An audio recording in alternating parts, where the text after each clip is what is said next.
Welcome to the CEO of Destiny podcast, where you will find the tools to fulfill the purpose of your generation and wildly succeed in the marketplace. And now your host, Andre J. Benjamin.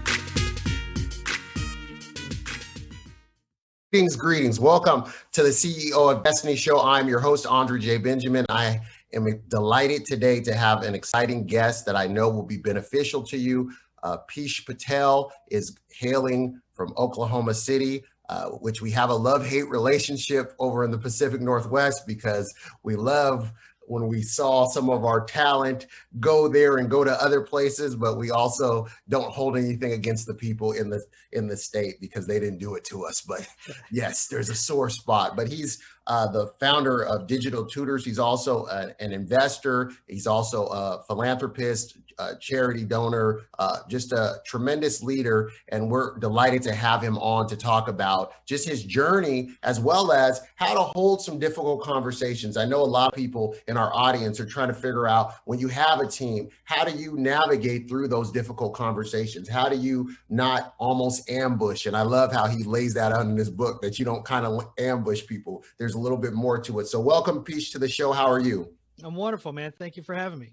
Yes, sir. So I want to know a little bit about your origin story. For those, I've followed for a while. I mean, I got your book a long time ago, actually. And as we were having other guests on, it was always in the back of my head of saying, man, this is definitely somebody I want to reach out to, because I really feel that the content that you gave resonated well, just in regards to, hey, it's pretty timeless. Some of the things these are evergreen topics, around culture building, around tribes, just around so much that now is definitely needed when people are working remotely and the world has really shifted, to a kind of like, I don't know, hybrid or gumbo of a sorts. So can you tell us a little bit about your origin story, who you are, and, kind of what drove you in your formative years?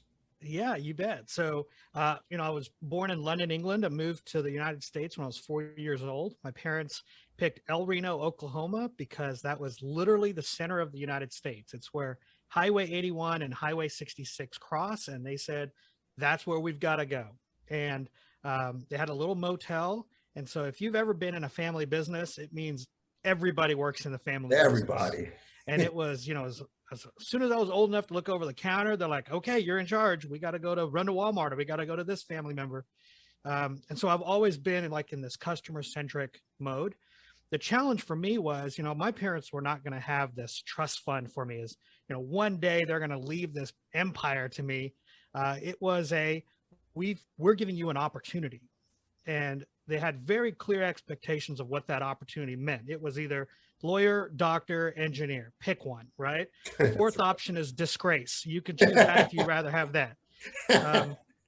But that was their dream, right? That they wanted to give us an opportunity. My dream was to be a teacher. And so I told my parents I want to be a sixth grade science teacher. They said, well, if you're so smart, you should be able to pay for your own school. And I said, that's no problem. I can easily do that. And that lasted a semester, and I'm broke as a joke. So, but again, Andre, too proud to go back and say, okay, maybe mom and dad, you were right. I'll stick this engineering thing out and I'll just get a good job and move on with life. I was passionate to be like, no, this is what I want to do. Right. And I think a lot of entrepreneurs see problems in the market and go, why isn't anybody fixing this? You know what? I'll fix it. And so I said, you know what? I'll figure it out. So why? So a little going back. Why a sixth grade science teacher? Did you have an experience with a teacher that impacted you, that made you, see that as an opportunity? Yeah, here I am, a freshman in college, and pretty much my whole life I've been told, not good enough, not smart enough. You don't understand well enough. But I had one teacher that was like, just, you're going to go change the world one day. Let's go. And I was like, I want to do that for other people, right? Yes. When nobody would do it for me, I'm going to go do that for other people. And so I graduated college as a sixth grade science teacher. On the way, I had to join the Army to pay for my college, and that was okay, right? That was part of. Thank you for your service. You bet. That's part of what we do, right? And my parents were right. Man, it's really hard to raise a family as a sixth grade science teacher, taking $28,000 a year. It's just hard, right? I was like, oh my God, the insight. They knew. Those paychecks coming in were not covering things the way they should, right? Right. So I started teaching at the college level. I started moonlighting at TV studios at night, doing graphics.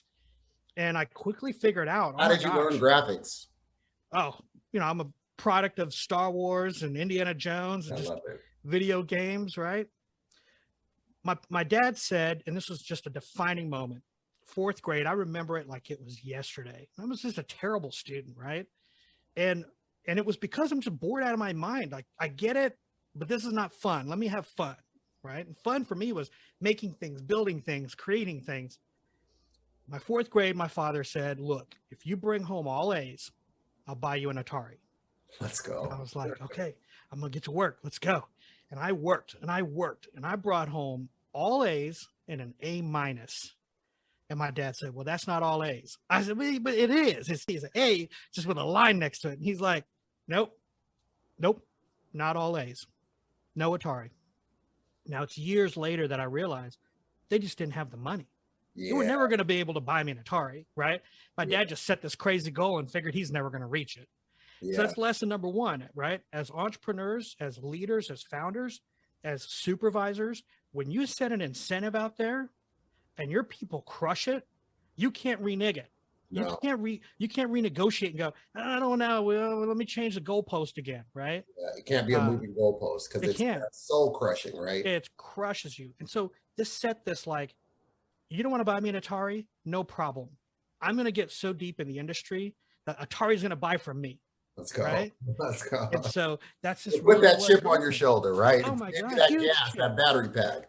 Well, and I'm learning now, as we go through this podcast, that I still carry this chip, right? Yeah. It doesn't matter what I accomplish, still carry this chip. And that's really what's leading me to my next chapter in my life. So teaching at the college level as computer graphics instructor, working at TV studio doing graphics, and I'm realizing, man, there's more people out there than my little group of students. So so a little backtracking, you're learning how you taught yourself how to graphic design. So because you're in school, you did the whole teaching thing and you're in that field now. And what is it at nighttime? You're learning how to. That's right. Nights and weekends. Yeah. Yeah. And I've got all the grunt work, man, work nobody wanted to do. I raised my hand. I'll take it. Right. I'll cut my hours and just figure this out. And then one day there's this like dark room off to the side and people go in and nobody ever comes out. And I was like, what's in there? And they're like, oh, that's the animators. You're not allowed to go in there. I was like, oh, I really want to go in there. You're not allowed to go in there. Well, there you go. Right. You just set this gauntlet of, you don't want to let me go? I'll go. I'll figure it out. And so I finally talked my way in. They said, you can go in there Sunday afternoons, just don't touch anything. So I went in, I grabbed the first, book on how to use the software. I didn't understand the first sentence. I mean, I was like, how do you even start in this industry? And you got to remember, man, this is old school. This is like, you got to go take out the trash for 3 months and then get coffee for 3 months. And then maybe somebody will teach you this stuff. Right. True. And I thought, man, if I figure this out, there's a whole market. Like I can go teach a whole generation. Absolutely. And so that's what I did, man. I poured into it and virtually taught at the end about 1.5 million students every day. Wow. How to work in movies and video games. All the, the Pixars, the ILMs, digital domains, the Apples, the Ford, the NASA's, had them all. It was so what skills were you seeing were imperative for yourself to build before you even got to go into because you taught at a college level, which we're going to explore, but you also talked about before, once you launched the company, but when you yourself were saying, man, these are skills I want to have. I'm really curious at this, and I see these are in demand. I mean, like you said, being a nerd of the culture where I grew up in the 80s. I'm 44 this year and, born in the late 70s. So I was definitely exposed. I still remember when Elliot went off in my ear and every kid was riding their bikes trying to That's right. happen. And it didn't happen. And we remember Indiana Jones and all that, and even this first Star Wars. But what were you looking at as saying, man, these skills I want to know personally, but they're also in demand? Where were you seeing the connection? The connection was really connecting the software companies to real people. So when I say that, so my undergrad is in elementary ed, math and science. and my master's is in adult education. And what I really quickly figured out was all of these manuals and help documents and tutorials are written by computer scientists. They're not written by artists or people just starting out. So the knowledge of, oh, you should know how all this works. You've been in the industry my whole life, right? And I'm like, no, today's my first day. I quickly figured out, wait a minute, teaching adults computer graphics is just like teaching little kids math. Let's go. Right?